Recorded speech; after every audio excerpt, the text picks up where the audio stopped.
കഴിഞ്ഞ വർഷത്തെ ബീട്രൂട്ട് കൃഷിയാ. ചൊറിയങ്ങണ്ണ തൊട്ട് കഴിഞ്ഞാൽ ചൊറിച്ചിലായിരിക്കും. ഇത് UK ചൊറിയങ്ങണ്ണ. ഇതിൻ്റെ ഒരു ഇല ഒന്ന് രാഗിപ്പോയാൽ മതി, അന്നത്തെ ദിവസം മൊത്തം ചൊറിഞ്ഞോണ്ട് നടക്കാം.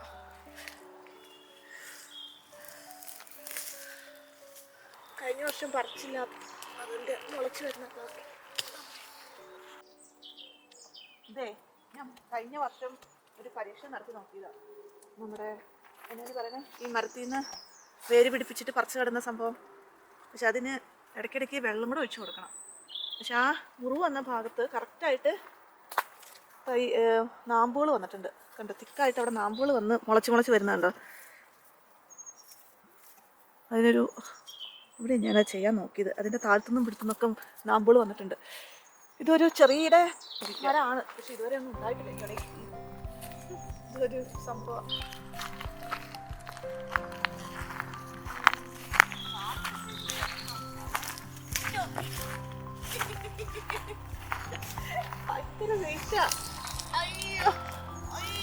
ജിമ്മിലൊക്കെ പോകുന്ന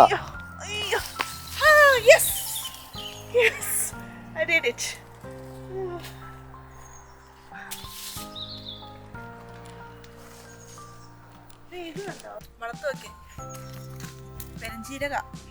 പെരഞ്ജീരകത്തിന്റെ തൈയ ഇത്.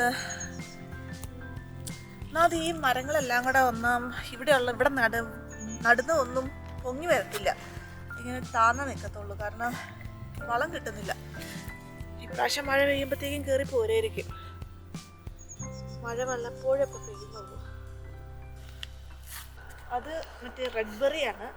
ഈ സംഭവം റെഡ് ബെറിയാണ്. ഇത് പ്രാവശ്യം ഉണ്ടാവായിരിക്കും, തളർത്തുണ്ടാവുന്നുണ്ട് അതിനകത്ത്. കണ്ടോ അതിൻ്റെ പൂക്കൾ കണ്ടോ, നല്ല രസമല്ലേ എൻ്റെ പൂക്കൾ കാണാനായിട്ട്. കുഞ്ഞു കൊല. അയ്യോ പോണ്ടാട്ടോ, ഇവിടെ ഇരുന്നോട്ടോ. Cherry, red berry, blueberry, plum, അത്തിപ്പഴം, പിയർ, ആപ്പിള്, ഇത്രയും പഴങ്ങളൊക്കെ പോരെ. പിന്നെ സ്ട്രോബെറി. ഇതാണ് എൻ്റെ ഗ്രേപ്സ്. അവിടെ ഉണ്ടായിരുന്നു, പക്ഷെ അത് ഇനി അങ്ങോട്ട് പോകാൻ വയ്യ. ഇത് ഞങ്ങൾ കഴിഞ്ഞ വർഷം വാങ്ങിച്ച് അത് ഇവിടം വരെ വന്നതാണ്. ഇതിവിടം വരെ വന്നതായിരുന്നു. പക്ഷേ നമ്മൾ വിൻ്റർ ആയി കഴിയുമ്പോഴത്തേക്കും പിന്നെ ഉണങ്ങി പോകത്തില്ലേ. അപ്പോൾ എനിക്ക് തോന്നുന്നു ഇവിടം വരെ ഉണങ്ങി, ഇവിടം വരെ ജീവനില്ല. ഇവിടം വരെയാണ് ഇനി ജീവനുള്ളത്. ഇത് അവിടെ വെച്ച് പ്രൂൺ ചെയ്യുവാണെങ്കിൽ, ഞാനിപ്പോൾ അവിടെ വെച്ച് പ്രൂൺ ചെയ്ത് കഴിഞ്ഞാൽ അവിടെ നിൽക്കാനായിട്ട് അതിന് താങ്ങില്ല. അപ്പോൾ അതവിടെ സ്റ്റേബിളായിട്ട് നിൽക്കുന്നുണ്ട്. ഇവിടെ വെച്ച് മുറിച്ച് കഴിഞ്ഞ് കഴിഞ്ഞാൽ വേണേ മുറിക്കാട്ടോ, എൻ്റെ കയ്യിൽ പോകുന്നില്ല. കമേലിയ ഈ മരത്തിൻ്റെ പേരാ. ഈ പൂക്കൾ ഇതിൻ്റെ പല വെറൈറ്റി ഉണ്ട്. പിങ്ക്, അപ്പുറത്ത് പിങ്ക് ഉണ്ട്, പക്ഷെ ആ പരാഗണം. പക്ഷേ ആ പിങ്കിൻ്റെയും ഈ പിങ്കിൻ്റെയും കൂടെ പരാഗണം നടത്തിയിട്ട് ഇതിപ്പോൾ മിക്സഡ് ആയിട്ടാണ് ഉണ്ടാകുന്നത്. കുറച്ച് ഭാഗത്ത് പിങ്ക് ഉണ്ടാവും, കുറച്ച് ഭാഗത്ത് പിങ്ക് ആൻഡ് വൈറ്റ് ഉണ്ടാവും, കുറച്ച് ഭാഗത്ത് വൈറ്റ് ഉണ്ടാവും. എല്ലാം കൂടെ സമ്മിശ്രമായിട്ട് വന്നത്. ഈ സൈഡിലേക്ക് നോക്കി കഴിഞ്ഞാൽ പിങ്ക്, ആ സൈഡിൽ വൈറ്റ്.